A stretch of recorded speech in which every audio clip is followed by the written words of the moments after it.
login ng ating ginawa na user account. Okay, member login. Tapos bali dito guys, ilagay nyo yung nilagay nyo dito guys.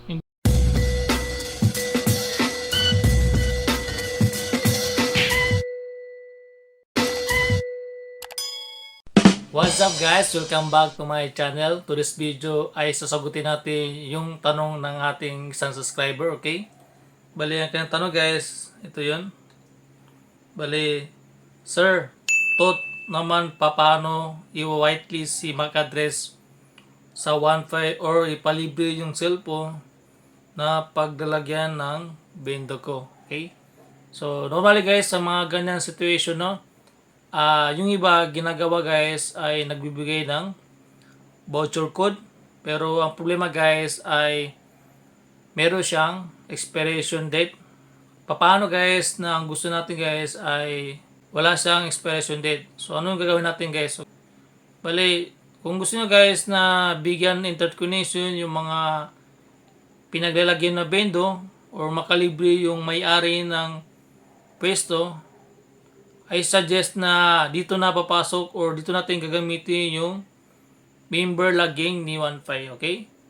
Normally guys, sa mga nagbibuild ng piso Wi-Fi, ng Wi-Fi, ay naka-disable yung member logging kasi nga hindi siya nagagamit, okay? Pero kung gusto nyo, meron kayong mga tao na gusto makalibre ng interconnection, tapos wala siyang expiration date, ay tama-tama na pwede natin gamitin yung member login ni Wi-Fi, okay? So doon natin makikita sa hotspot folder ni Wi-Fi at doon natin i-config para ma-enable yung member login ni Wi-Fi, okay? Para maintindihan natin guys, ipapakita ko na lang kung paano siya gagawin. Tapos kailangan natin mag-create ng user account para malagyan natin sa member login, okay? Bali, yun lang nakita ko guys na pwede natin gawin para makalibre yung mga gusto natin ibigyan ng libreng internet connection, okay? So, punta ako sa aking malupit na computer.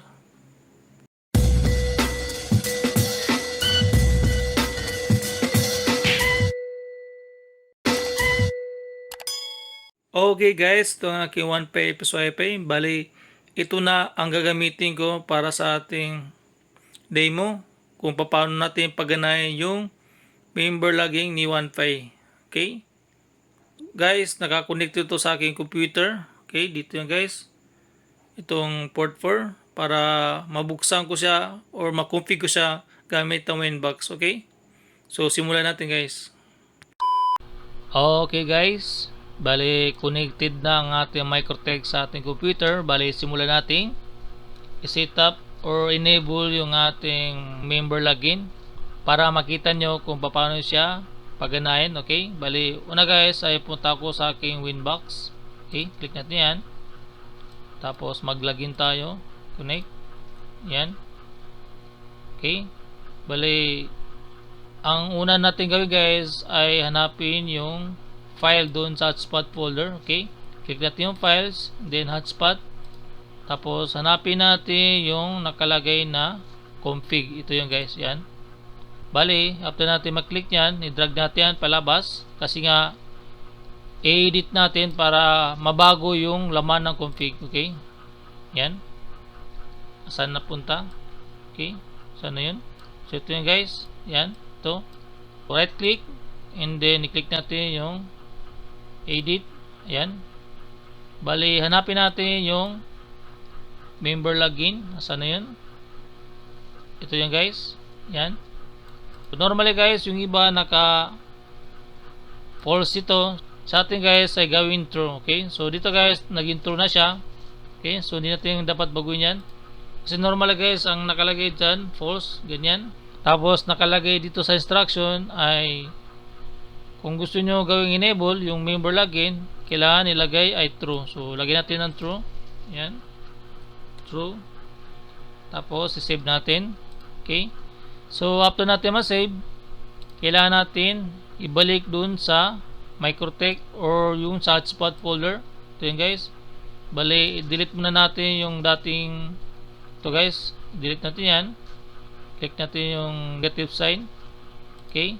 Tapos, yung config na na-edit natin ay ibabalik natin, okay? So, i-drag natin yan, pabalik doon, okay?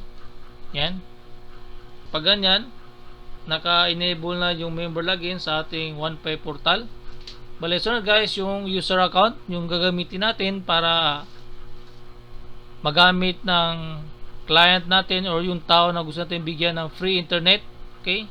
Bale, paano siya gagawin guys? Punta tayo sa IP, hotspot, and then hanapin natin yung users, yan, okay? So, dito tayo mag-create, okay? So, click natin yung plus sign. Yan. Tapos dito guys, server. So, pwede all. Pero sa akin guys, ginagawa ko yung hotspot. Kasi nga, doon tayo kukunin sa hotspot ni OnePay name. So, kayo bahala guys kung ano yung username na gagamitin ng tao na gusto nyo bigyan ng free internet connection. Okay. Example sa akin is si Mang Tomas. Mang Tomas. Yan. Yung password guys, kayo na bahala. Sa akin guys ay siyempre Mang Tomas. Dapat yung client o yung tao na bigyan ng internet connection ay siya lang nakakalam ng kanyang username at password, okay?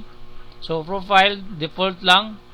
Dito guys, pwede natin baguhin depende sa gusto natin, okay? So ano yung default guys? Dito natin makikita sa user profile. Okay? Bali, i-apply muna natin, apply, okay, at okay. So meron na tayong account ng Mang Tomas na username pati password. Okay, so ano yung nasa default guys sa profile? Ito yung guys, user profiles. Yan.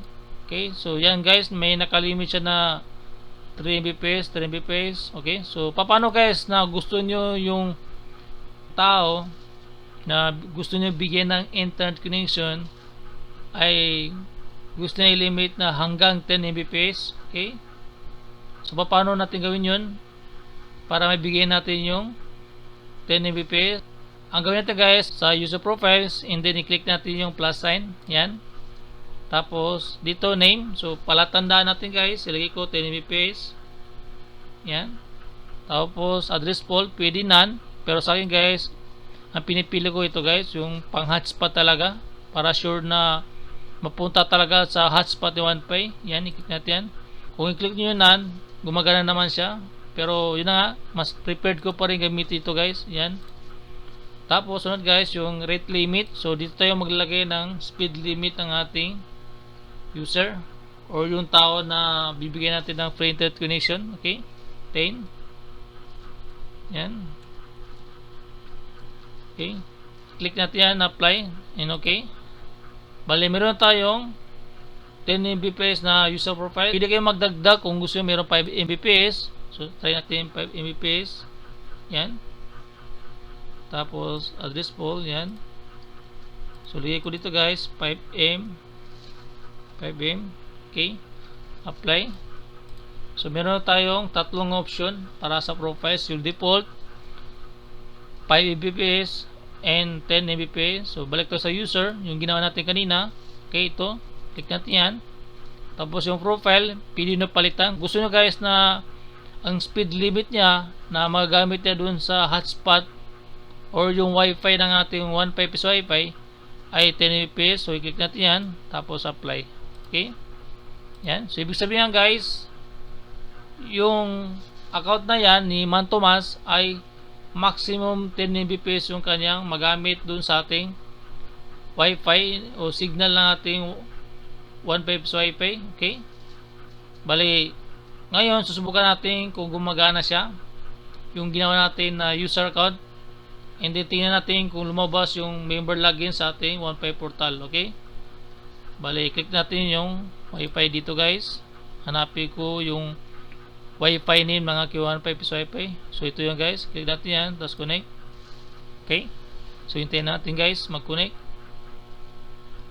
Ayun,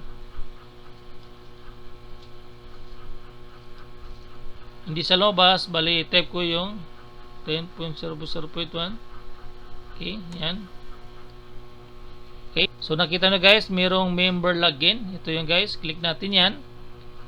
Okay, so dito yung maglalagin ng ating ginawa na user account. Okay, member login. Tapos bali dito guys, ilagay nyo yung nilagay nyo dito guys, yung ginawa nyo account. Ito yun. Mantomas. Tapos Mantomas din yung kanyang password. Okay. Bali, try natin kung gumana yung account na ginawa natin. Mantomas.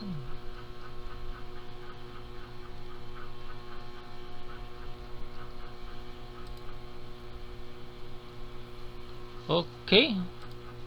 Ayun guys, connected na tayo. Kung tingnan nyo guys, wala siyang expiration time. Okay. Ibig sabihin guys, wala siyang expiration date. Unlimited na siya.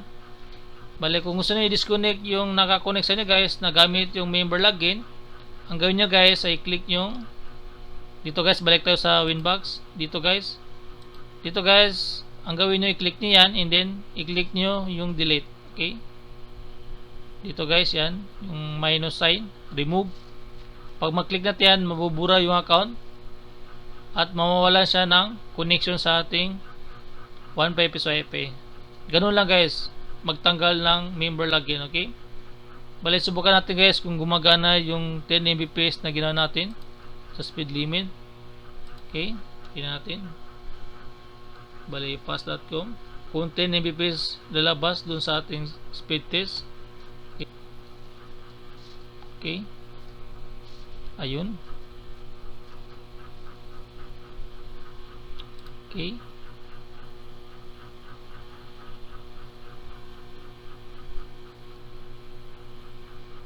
Okay, gumagana yung speed limit na ginawa natin sa member login sa user account. Okay. Bale, at least guys, meron na kayo idea. So hopefully guys na meron kayo natutunan sa ating bagong video tutorial tungkol sa 1 peso IP. Bale, guys, please lang paki-like, subscribe, and paki-share naman ang ating video para mas marami mag-subscribe. So hanggang dito lang guys, no. Thank you for watching.